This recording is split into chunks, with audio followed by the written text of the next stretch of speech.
हिमाचल प्रदेश में मुख्यमंत्री सुखविंदर सिंह सुक्खू के बड़े बड़े दावे के बावजूद भी स्वास्थ्य सुविधाओं की पोल हर दिन खुल रही है। और मैं ये जरूर कहना चाहता हूं कि एक तरफ मुख्यमंत्री जी कह रहे हैं कि हम बहुत बेहतरीन स्वास्थ्य की सुविधा देने के लिए प्रयत्न कर रहे हैं, लेकिन जमीनी हकीकत इससे बहुत अलग है। आप कल्पना कर सकते हैं कि चंबा जिला के 2 बच्चे जिनका ऑपरेशन होना था, उनके लिए ऑपरेशन की तारीख 1 साल बाद दी गई। ये सोशल मीडिया में और अखबारों में कवर हुआ है। और ऐसे न जाने कितने लोग हैं जिनको स्वास्थ्य की सुविधाएं जो मिलनी चाहिए, प्रदेश सरकार की गंभीरता उस दृष्टि से ना होने की वजह से वो नहीं मिल पा रही है। भगवान भरोसे पूरा स्वास्थ्य विभाग चल रहा है। और विशेष तौर से मैं जिक्र करना चाहूंगा कि मेरे विधानसभा क्षेत्र के बाली चौकी के इलाके से एक मंजू शर्मा, जिसकी प्रसव के पश्चात दुखद मृत्यु हो गई, बच्चे को ही बचाया जा सका। मैं उस संदर्भ में कोई बहुत बड़ी टिप्पणी किसी डॉक्टर या किसी मेडिकल स्टाफ के ऊपर नहीं कर रहा हूं, लेकिन यह सच्चाई है कि उस संदर्भ में मंजू शर्मा के परिवार जो कह रहा है, उनके साथ जिस प्रकार से व्यवहार हुआ है, वो सचमुच में बहुत बड़ा चिंता का विषय है।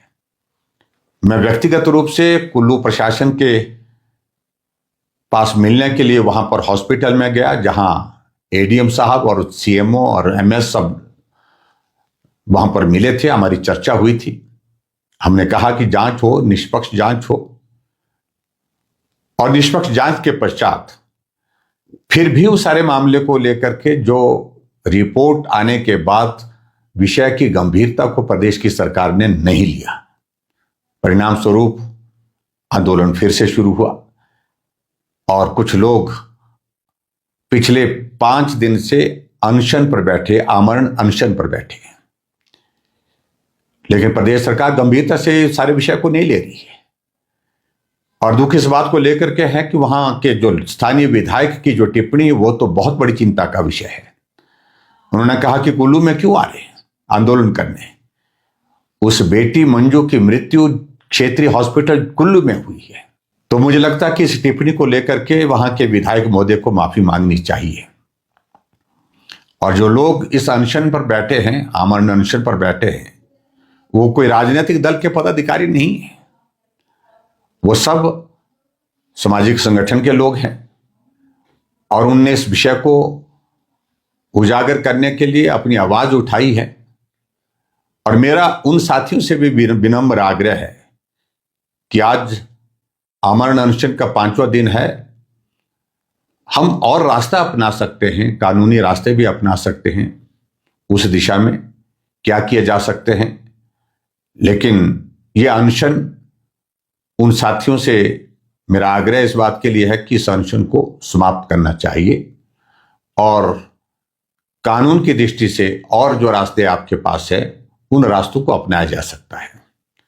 हम सब लोग मंजू शर्मा के परिवार के साथ हैं, हमारी संवेदनाएं उनके साथ हैं और ऐसी घटनाएं आने वाले समय में नहीं हो, इस बात को सुनिश्चित करने की जिम्मेवारी प्रदेश सरकार की है। लेकिन मुझे इस बात को लेकर के खेद है कि प्रदेश सरकार ने अभी तक भी अनशन पर बैठे साथियों का कोई संज्ञान नहीं लिया, उनकी बात को गंभीरता से नहीं लिया। मेरा मुख्यमंत्री जी से इस बात के लिए आग्रह है कि वहां अधिकारियों को या सरकार का कोई प्रतिनिधि जा करके अनशन पर बैठे उन साथियों के साथ बात करे, ताकि अनशन भी समाप्त हो और उसके साथ साथ में मंजू शर्मा के परिवार के लिए जो न्याय की जो मांग उन साथियों ने उठाई है, उनकी बात को सुन करके उसमें बेहतर रास्ता क्या निकल सकता है, उस रास्ते को निकालने का प्रयत्न करना चाहिए। बहुत बहुत धन्यवाद। नमस्कार।